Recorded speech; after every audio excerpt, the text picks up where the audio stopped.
시청자 여러분 안녕하십니까? 시장을 제대로 탐색해드리는 풍문레이더 5월 10일 시작하겠습니다. 요즘 SG증권발 주가 폭락으로 세상이 떠들썩하죠. 이번 SG 사태는 내부자 제보가 없었다면 영원히 들키지 않았을 거라는 말이 나올 정도로 작전 그동안 세력과는 다르다고 하는데요. 이와 관련해서 김필주 기자와 함께 이야기 나눠보도록 하겠습니다. 김 기자 안녕하세요. 네, 안녕하세요. 네, 반갑습니다.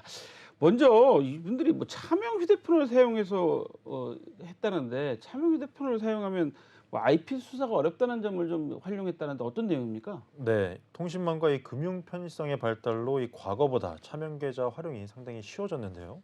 이 자급제 단말기를 구입한 뒤에 이 몇 단계 본인 인증만 거치고 이 신분증만 있으면 차명 계좌를 개설하는 건 상당히 쉽습니다. 이 라씨도 이 방법을 사용했습니다. 게다가 그는 거래 흔적을 일부러 남겼는데요. 금융당국은 이 수상한 거래로 인지를 하면 이 IP를 추적하는데 이를 거꾸로 이용해서 이 발자취를 남기는 식으로 수사망을 피해 온 겁니다. 이 발자국이 진하게 있다 보니까 오히려 눈에 더 띄지 않았었습니다. 아하, 그 말씀을 지금 들어보니까 자급제 단말기라고 그러면 그냥 자기가 사는 거잖아요. 네, 맞습니다. 그러니까 그 통신사에서 그 지원을 받지 않고 네. 그냥 산 단말기를 이용해서 몇 번의 단계만 거치면 네. 그 이용할 수 있고, 그다음에 IP 그 추적을 하는데 오히려 일부러 흔적을 남겨놓으니까 이거는 그냥 정상 거래네 이렇게 네. 보이게 했다는 얘기잖아요. 예. 아, 이거 완전히 무슨 스파이 작전도 아니고 정확히 어떤 내용입니까, 그런데? 일단 이 고객 명의로 휴대폰을 개통을 하고 네. 이 증권사 계좌를 열어서 이 투자 컨설팅 업체 직원이 직접 관리하는 방법을 썼습니다. 이 대리 투자를 이용한 이유는 계좌 관리가 쉽고 또 IP 추적도 쉽게 피할 수 있었기 때문인데요. 이 정상적인 거래로 보이기 위해서 사전에 이 모의한 가격으로 주문을 넣으면서도 이 차명 휴대폰을 들고 전국 곳곳에서 주문을 체결하는 이런 치밀함까지 보였습니다. 하하. 아, 저는 지금 이 말씀을 들어보니까 예전에 주가 조작할 때도 이 IP 추적을 막기 위한 시도들을 좀 많이 하지 않았나요? 예, 맞습니다. 네. 어떤 내용들입니까? 일단 예전에는 기껏해야 뭐 부산이나 뭐 대전팀, 광주팀 이렇게 지역별로 팀이 있었고 그 지역 팀에서 이제 매수 매도를 했었습니다. 그러다 보니까 전국 곳곳에서 이렇게 주문을 넣고 있었지만 좀 한계가 있었는데요. 이렇게 전국 곳곳에 있는 이 팀에서도 동일한 와이파이를 쓰면 이 동일한 이 IP로 주소로 잡히기 때문에 이 결국에는 이 거래 소망을 피할 수가 없었습니다. 하지만 이제는 모바일 거래가 활성화되면서 이 다른 개개인으로 인지가 되기 때문에 이 금융당국이 상당히 적발하기 어려웠다라고 하고요. 이 금융수사에 정통한 한 관계자도 이 각각의 폰으로 거래를 하면 이 계좌 동일인 여부를 파악하기 어렵다라고도 말을 했습니다.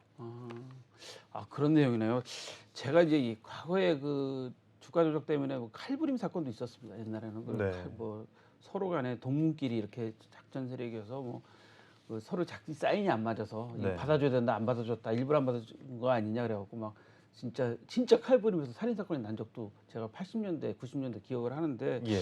요즘에는 이제 휴대전화, 이제 IP 추적을 떠나서 이제 휴대전화로 쉽게 이제 거래할 수 있는 시대가 되니까, 네. 와, 그러면 증권업계 실제로 뭐 휴대전화 여러 대 가진 사람들 솔직히 있는 거 아닙니까? 예, 맞습니다. 이 취재를 하다 보면 예. 이 어렵지 않게 이 증권업계 종사자 중에서 휴대폰을 여러 대 가진 이들을 심심치 않게 볼 수가 있습니다. 이들은 보통 이 삼성 갤럭시 폰보다 아이폰을 선호하는데요. 이 개통이 쉬운 선불 유심을 활용을 합니다.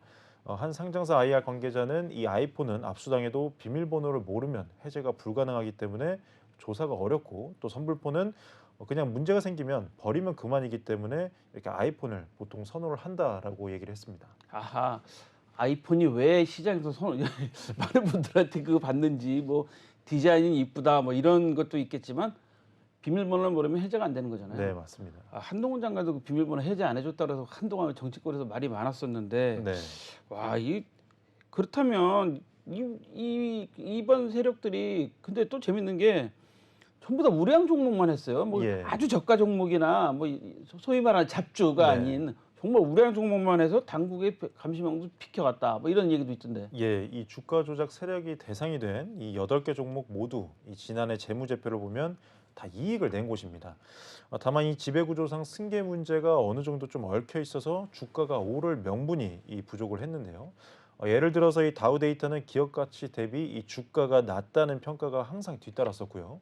삼천리 같은 경우에는 이 가치 투자 전문 운용사에서도 상당히 저평가된 아주 우량한 종목이다라고 찍은 경우도 있습니다. 아하. 지금 말씀 들어보니까 기업 가치 대비 주가가 낮다. 뭐 그런 사실은 그런 회사들은 그 사모펀드 공격 대상 아닙니까? 행동주의 펀드 네, 공격 맞습니다. 대상들 맞는데 네, 근데 여기 승계 문제가 있어서 뭐 주가가 오를 명분이 없었다. 네. 승계 문제 있는 기업들은 어떤 기업들이에요? 일단 승계 문제가 얽혀 있다라는 거는 이 상속 이슈가 해결될 때까지는 이 최대 주주가 지분 변동이 쉽지 않다라는 걸 의미를 합니다. 주가가 오르면 이 상속세나 증여세가 올라가기 때문에 이 상당히 주가 상승을 달가워하지 않고요. 이런 오너들이 이런 상속세 부담을 덜기 위해서 어떤 때는 이 주가가 떨어졌을 때 승계를 추진하는 경우도 꽤 많습니다. 그렇죠. 예, 우리가 그런 사례 많이 봤잖아요. 뭐 상속하려고 주식을 양도했다가 주가가 떨어지니까 양도를 취소하고 네. 다시 그 떨어진 가격으로 해야 된다. 이야, 그러면 이 회사들 지분율이 어느 정도나 됩니까? 대주주가. 일단 이 대성홀딩스는 최대주주 지분율이 약 72%에 어. 달하고요. 서울가스는 이 최대주주 자사주 지분이 약 75%, 이어서 성광은 61%, 삼천리는 약 55%, 세방은 약 50%, 다우데이터, 다올투자증권, 하림지주 이런 데도 대부분 다 최대주 지분율이 높았습니다. 이 다올투자증권만 약 28%였고 다우데이터와 하림지주는 60%가 넘어선 상당히 최대주주 지분율이 높은 기업들이었고요. 그렇기 때문에 당연히 시중에 풀린 유통 주식 수가 상당히 한정적이다라는 거였습니다. 아하. 그래서 주식 수가 적기 때문에 이 주식을 계속 사모으면 사모을수록 수요와 공급 측면에서 공급이 줄어들기 때문에 계속 주가는 오를 수밖에 없는 구조였습니다. 아하, 그러니까 이 대주주 지분율들이 다 높은 회사들이 이제 타겟이 되고 이제 다올투자증권이야 뭐 증권회사니까 어쩔 수 없는 상황이고 네. 그렇게 낮다 보니까 이런 회사들이 이제 타겟이 됐는데 주가가 올라도 뭐 많은 분들이 그렇게 당연히 오를 수 있는 거네. 대주주 네. 지분이 적으니까 뭐 높으니까 뭐 이럴 네. 수밖에 없는 건데 근데 이번에는 그 뭐 검은머리 외국인이라는 이야기도 나와요. 이 검은머리 외국인 이거 참 그동안에 주식시장에서 이야기 많았던 건데 네. 어떤 얘기입니까 이거는? 일단 이 검은머리 외국인으로 둔갑하기 쉬운 상황이 상당히 작전도 용이하게 했다라는 지적도 나옵니다. 이 차액 결제 거래 즉 CFD는 이 새로운 파생 상품이 생기면서 이런 외국인으로 둔갑하기 좋은 상품이 됐는데요. 국내 증시에서는 이 외국인 수급이 유입됐다라는 것을 만약에 개인들이 알게 되면 이는 주가에 긍정적인 신호로 유입이 되기 때문에 이렇게 검은머리 외국인으로 둔갑을 해서 주가를 올리면 상당히 호재로 반응하는 경우도 꽤 있습니다. 이렇게 앞서 말씀드린 이 CFD 계좌를 통해서 이런 긍정적인 신호를 줄 수가 있는데요. 이 CFD를 이용하면 이 검은머리 전문 투자자가 즉 이 외국계 투자자인 척 정체를 숨기고 개미들에게 이렇게 유인책을 줄 수 있는 상황이 될 수 있는 겁니다. 그러면 잠깐 말씀 들어보니까 그러면 SG증권이 지금 이번에 그 매도 창구가 됐잖아요. 예. 그러면 이 거래 구조는 어떻게 되는 거예요? 예, 일단 이 증권사는 SG는 주문 처리 창구에 불과합니다. 현재 이 어허. CFD 거래는 두 단계를 거치게 되는데요. 이 CFD 이용 고객이 국내 증권사에 이 주문을 넣으면 이 국내 증권사와 계약을 맺은 이 외국계 증권사 여기서는 이제 SG였겠죠. 이 여러 주문을 모아서 거래소에 접수하는 구조입니다. 어떤 주체가 거래했는지 알 수가 없기 때문에 이 깜깜이 거래라는 지적을 이 수급 세탁에 이용을 한 건데요. 지금도 이 장내에서 삼천리 그리고 다우데이터 등을 매수한 투자들은 외국인이 사는 줄 알고 나도 이 기업이 외국인의 러브콜을 받아서 샀기 때문에 나도 한번 따라가서 들어갔다가 큰 피해를 봤다라고 하는 분들도 상당히 많습니다.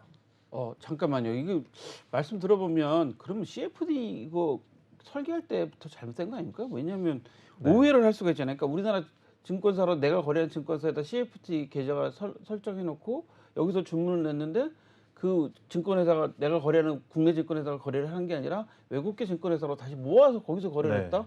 당연히 오해할 수 있는 맞습니다. 소지가 있는데 그럼 처음부터 설계에서 좀 잘못됐다는 느낌이 들어가요. 네. 근데 옛날에 보면 그 주가 조작할 때 보면 주로 이제 개미 투자자들이 많이 손해 보는 걸로 설계가 됐다고 그러는데 이번에 좀 달랐다고요. 예, 이번에는 개인 투자가 아니라 이 기관을 대상으로 한 것으로 보인다라는 점이 아주 특이했는데요. 보통 이 주가가 오르면 이 물량을 고점에 팔아야 되죠. 그죠. 일명 이 설거지라고 하는데 예전에는 이 개인에게 이 설거지를 떠넘긴다라는 그런 작전이 많았었는데 이번에는 이 기관 투자자 자금으로 이 확대된 점도 상당히 이 의미가 있어 보입니다. 왜냐? 이 거래량이 적은데 재무 구조가 우량하다. 이런 기업들은 주가가 오르니까 이 해당 종목들은 이 저변동성 그리고 배당주 컨셉의 ETF의 하나의 종목으로 들어가기도 합니다.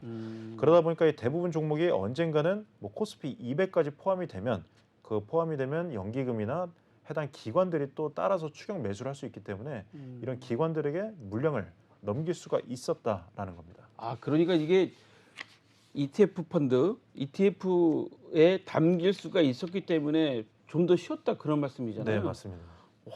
어떻게 ETF의 타켓이 왜 된 거예요? 예, 일단 이 패시브 ETF의 경우에는 보통 지수를 그대로 따라갑니다. 그래서 해당 종목들의 운용사 수급이 유입이 됐고 이들 종목을 팔아야 되는 시점에 이 기관에 떠넘기기가 가능했던 거죠. 이 기관 수급이 들어오면서 이 작전 중인 기업이라는 의심을 또 지우는 데 도움이 됐을 거고요. 개인 투자자가 봤을 때 외국인도 들어왔는데 또 기관까지 들어온다라고 했으면 반드시 이 개인들은 상당히 좋은 기업이구나라고 생각을 할 수밖에 없는 거죠. 아, 이거 지금 말씀 들어보니까 개인들이 진짜 신뢰할 수밖에 없는 이중 구조가 돼 있네요. 예. 왜냐하면 외국인도 사요, 기관에서도 사요. 그러면 개인들이 볼 땐 이거는 작전하는 게 아니야라고 예. 믿을 수밖에 없잖아요. 맞습니다. 야, 이거 개인들이 완전히 이번에 당한 그런 케이스인데 네. 스스로도 세탁하면서 뭐 여러 가지 다른 방법을 썼다는데 이게 어떻게 진화된 겁니까? 이거? 예, 원래 이 자금 세탁 방식이 음지에서 이루어졌는데 이번에는 양지로 또 올라온 것도 상당히 큰 특징입니다. 이 라씨 일당이 차명으로 이 마라탕 전문점을 운영을 했고 또 골프 연습장 이런 다양한 이 매장들을 차려서 운영을 한 것으로 전해집니다. 이 고객들은 이들이 운영하는 가게에서 이 골프 레슨비로 수천만 원을 결제를 하거나 혹은 마라탕과 이 술값으로 수백만 원을 결제하는 등 이렇게 수수료를 납부를 한 겁니다. 이 투자 수수료는 마라탕값 그리고 이 골프장 레슨비로 둔갑을 했기 때문에 이 손쉽게 주가 조작단의 호주머니로 들어갈 수 있는 이런 경로가 생긴 거죠. 그렇기 때문에 이 감독 당국도 쉽게 알아차릴 수가 없었고 그리고 버젓이 영업 중인 이 마라탕집 그리고 골프 연습장에서 결제 대금이 오갔기 때문에 이 의심의 여지가 없었다라고 하는 겁니다. 아, 그러니까 제가 이 작전 세력한테 돈을 맡긴 사람이면 수익이 생긴 거에 이분들한테 수수료를 줘야 되니까 그 수수료를 주는 거를 대신해서 마라탕집 가서 술 먹고 음식 먹은 걸로 결제하고 네. 그다음에 골프 연습장 가서 골프 연습 계약한 걸로 하고 그렇게 줬다는 예. 거잖아요. 진짜로 완전 이거 뭐 자금 세탁의 끝을 보는 것 같은데 과거에는 네. 좀 어땠습니까? 예, 과거에는 이 주가 조작에 동원된 계좌간 자금 이체가 잦았습니다. 그래서 이를 토대로 이 금융 당국에서는 적발하는 사례가 많았었는데요. 하지만 이번 사태는 주가를 올리는데 동원된 계좌와 그다음에 수수료 수취 계좌 이런 신용카드 결제 대금이 출금되는 이 계좌가 상당히 다르고 단절되어 있었기 때문에 이 현실적으로 금융 당국이 적발하기 어려웠다라는 지적입니다. 와, 너무나 이게 지금 말씀을 들어보면 돈 받는 방식 너무나 설계를 네. 정말 피해 가려고 단절시키는 방법으로 너무나 잘 만들었다고 좀 이상하잖아요. 이상하긴 한데 치밀하게 아주 잘 그러니까요. 만들었습니다. 아주 치밀하게 만들었는데 뭐 일반적인 방식도 같이 활용했다는 거 아닙니까? 네, 맞습니다. 이 화려한 인맥으로 묶인 이들이 이 고객과 함께 해외 골프장에 투자를 하거나 갤러리, 연예 기획사를 세우기도 했습니다. 예, 해외 법인, 뭐 고가 미술품 이렇게 자회사 등을 통해서 자금을 빼돌리는 건 예전부터 계속 있어왔던 이 고전적인 비자금 확보 방식이죠. 근데 이번 주가 조작 세력이 활용하지는 않았지만 과거에는 또 이 작전 세력들이 룸살롱을 통해서 현금화를 많이 하기도 했었습니다. 이 업계 관계자에 따르면 이 과거에 이 라 대표도 기업 인수합병에 관심이 상당히 많았다고 합니다. 금융당국이 코스닥 상장사 M&A를 주로 들여다 보니까 라 대표는 아예 방향을 틀어서 정치 문학의 유력 인사와 친분을 맺고 그리고 투자금을 모아서 합법인 것처럼 거래를 했는데 반대 매매로 폭락이 시작되지 않았으면 아마 이러한 라 대표의 전성 시대도 계속 이어졌지 않을까라고 일침을 놨습니다. 지금 말씀 들어보면 여기서 뭐 우리 사실 대본에 없는 얘기지만 네, 임창정 씨도 피해자라고 지금 말씀을 하시는데 네, 언론 보도를 보면 뭐 이렇게 어떤 파티장에서 뭐 교주야 뭐 이런 것도 나오기도 하고 그래서 예. 의심도 받기도 하고 뭐 무슨 아주 중견 그룹의 회장님도 뭐 전 재산을 잃었다 그리고 그 아드님이 아버지가 지금 전 재산을 잃었기 때문에 지금 되게 상심하고 계시다 뭐 이런 이야기하고 계시다 보니까 지금 말씀하신 것처럼 정재계 뭐 문학의 뭐 유력 인사들하고 인맥을 맺어가지고 뭔가 좀 그림을 네. 좀 많이 좀 그린 것 같아요. 예, 맞습니다. 근데 이번에 이 라더견 대표 쪽에서 그러니까 하지는 않았지만 뭐 요즘에는 유튜브나 뭐 텔레그램 이런 것도 많이 사용하잖아요. 근데 예, 유튜브도 맞습니다. 보면 얼마 전에 뭐 배터리 아저씨 뭐 그래가지고 예. 한참 하기도 했는데 좀 어떻습니까 여기는? 예, 일단 이 주식 정보가 다양한 이 유튜브 채널에서 유통되는 이런 다양한 정보들이 이 주가 조작을 또 쉽게 만드는 요인입니다. 이 과거에는 이 메신저를 통해서 허위 사실을 유포하거나 이 혹은 언론 기사 홍보를 이용해서 그냥 단순히 이런 주가 조작을 했었는데요. 이 당국의 감시 시스템도 일부 채널의 이런 찌라시 유통 그리고 언론사 뉴스 체크를 기반으로 많이 만들어져 음. 있습니다. 하지만 지금은 너무 많은 이 채널들이 생겼고 또 실시간으로 감시하는 것이 사실상 불가능합니다. 유튜브나 이 텔레그램 등에서 잘못된 정보가 퍼지더라도 이 진원지를 찾지 못하는 경우도 상당히 많고요. 그리고 이 가짜 뉴스를 만들어서 유포하는 세력이나 그리고 유튜브 등으로 이 방향성을 과하게 제시하는 행위에 대해서는 예전부터 계속 눈여겨보고 있다라고는 하지만 이 금융당국에서 사실상 제재가 어려운 것이 결국 실정입니다. 유튜브 사용 영향력 주의사항. 내가 네. 유튜브 볼 때 주의해야 될 점 뭐 네. 있을까요? 일단 자본시장연구원에서 이제 밝힌 바에 따르면 유튜브 주식 채널의 시장 이 영향력이 커질 경우에 자칫 이 개인 투자가 투자 결정을 왜곡할 수 있다라는 겁니다. 그럼 이게 음. 왜곡된 거에서 끝나는 것이 아니라 집단 군집 행동으로 이에 이어져서 이게 결국엔 음. 시장의 충격으로까지 이어질 수가 있다라는 건데요. 일부의 유튜브 주식 채널의 이 무분별한 낙관적인 전망 음. 그리고 이를 유포하거나 주가 폭락 뒤에 무책임한 행태는 이 투자자 보호 관점에서 상당히 주의가 필요하기 때문에 이 주식 관련 채널에서 말하는 다양한 의견들은 반드시 투자자 개개인이 책임을 가지고 그리고 판단을 하에 따라 이 투자를 해야 될 것으로 보입니다. 아하. 지금 말씀 들어보니까 그렇다면 여기는 아예 감시 안 되는 거 아닙니까? 예를 들어 주주방, 뭐 네. 텔레그램 이런 데는 주주 인증 받아야 되니까 거기 네. 또 감시 안 되는 거 아닙니까? 예, 일단 말씀 주신 것처럼 주주 인증을 받아야 되는 이런 다양한 텔레방 같은 경우에는 단속이 쉽지가 않습니다. 음. 하지만 이 분야의 허위 정보 유통이 상당히 심각한 것이 사실이다라는 게 이제 관계자들의 설명인데요. 최근 이 상장 폐지 실질 심사를 받게 된 이 바이오 기업은 대표이사 A 씨가 이 주주 인증을 하면 볼 수 있는 이런 게시판에다가 곧 대형 호재가 나온다, 기대해라라는 식의 글을 올리면서 주가를 컨트롤했다고 합니다. 한 관계자는 주주들만 보라고 하고 이 허위 정보를 올리면 이 정보가 곧바로 여러 곳으로 퍼지면서 주가에도 당장 반응이 나타나는데요. 이런 것들은 파악조차 어렵기 때문에 당국의 조치가 늦을 수밖에 없다라는 얘기입니다. 자, 어제 보도를 보면 나대근 대표 긴급 체포됐어요. 네, 그럼 지금 어제 오전에 체포됐으니까 오늘까지 하면 지금 24시간 됐고 네, 원래 긴급 체포 48시간 안에 결정해야 되는데 네. 어떤 상황입니까? 예, 일단 이 해당 사건을 수사 중인 이 검찰이 이 의혹의 핵심 인물인 라더견 대표 그리고 그 측근 변모 씨 그리고 전직 프로골퍼 안모 씨를 9일 어제 체포를 했습니다. 이 검찰과 금융당국이 지난달 28일 합동수사팀을 꾸린 지 약 11일 만인데요. 이 주범격 일당의 이 신병이 확보되면서 주가 조작 이 전 과정과 배후 여부 등의 사건의 실체가 드러날 것으로 기대되고 있습니다.